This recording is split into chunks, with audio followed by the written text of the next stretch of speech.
And welcome back to the rebuild of the Union Station project take 2. Just kind of a brief update here just to show where the how far rather the progress has gone here. You can see I've got just the kind of basic walls here without any of the detail. All these walls have just been kind of no more than just the first 2 layers. You can see here there's 1 layer here, here's where there's 2, and the only reason I'm doing that is I've got this inset windows here, so all the rectangular windows have been framed in, and you can see the insets there. So other than that, there's really been no detail added to the station. I've done a little bit of work in the interior with just a real basic floor panel, and that has really solved a lot of problems. With the original station, I had a hard time keeping all this together and getting it right, getting the angle right. Pull this apart just a little bit, and you can see this is built on a base. It's nice and flush along the bottom. I've been building on a sheet of glass when I put these together, so I make sure I've got everything flush to the bottom. The angle that gave me so much trouble is already built in. The joint in the back there where also gave me a lot of trouble on the previous model, that's all just nice and flush in here.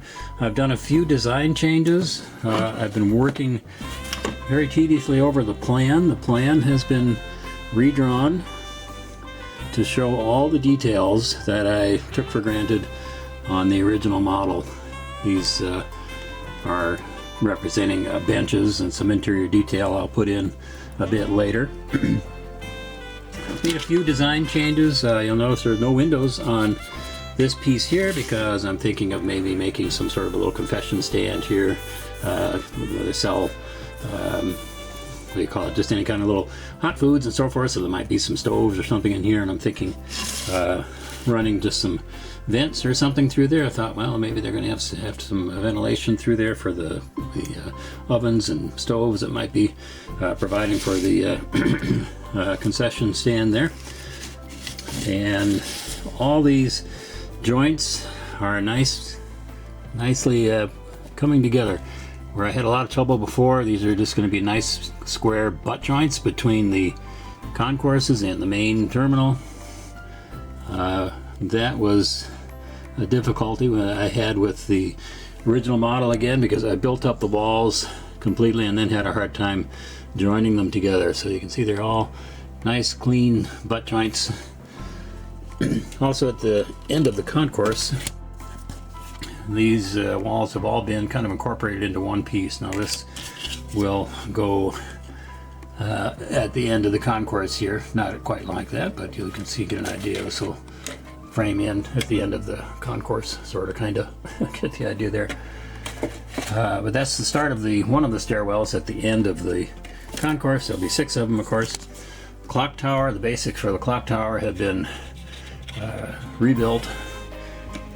Now the only thing that's going to be a little tedious to do again is all the arches, the concentric arches over all the round openings here. I've got to make quite a few of them. I think I counted about 56 arches I'll need to make. So that'll be in the next phase here for getting things put together.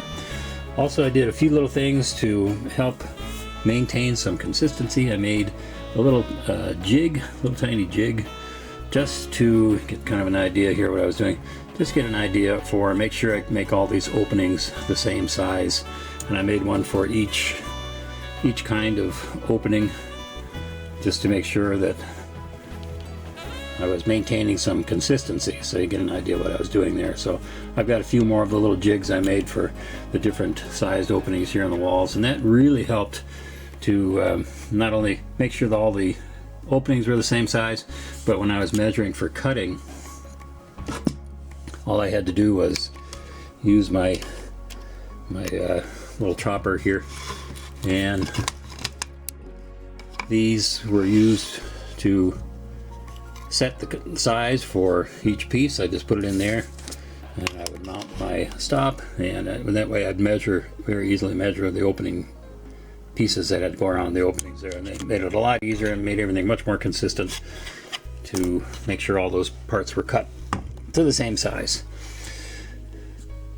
So just an update on where we're at, trying to get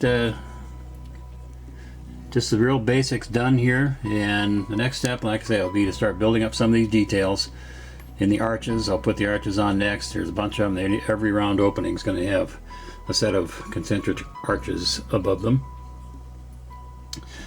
The inside I painted just a real simple floor pattern, so that will be, you'll be able to see that through the openings here once you get the windows and so forth, and you'll still be able to see some detail. I'll get some benches and things in there, some figures, try to make it look a little more interesting on the inside. So that's where we're at for now. The rebuild is coming along much better than the original. A lot of the problems have been solved by building the model on a base. You can see here I've got pretty much all the main concourse done. It's all built in one piece. It's all come together very nicely. It's flat, it's flush to the bottom, the angle is right, so everything's solved in that was giving me so many problems before. So just a quick update on the Union Station rebuild here. It's coming along, it'll get there, and I've made a lot more progress, a lot quicker with this the rebuild than I ever did with the original. So I know what I'm doing now this time around.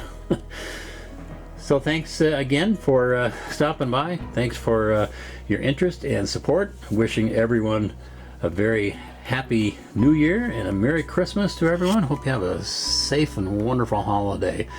And we will see you next year, I guess, okay? Take care, everyone. Thanks again for your interest and support, and have a safe holiday.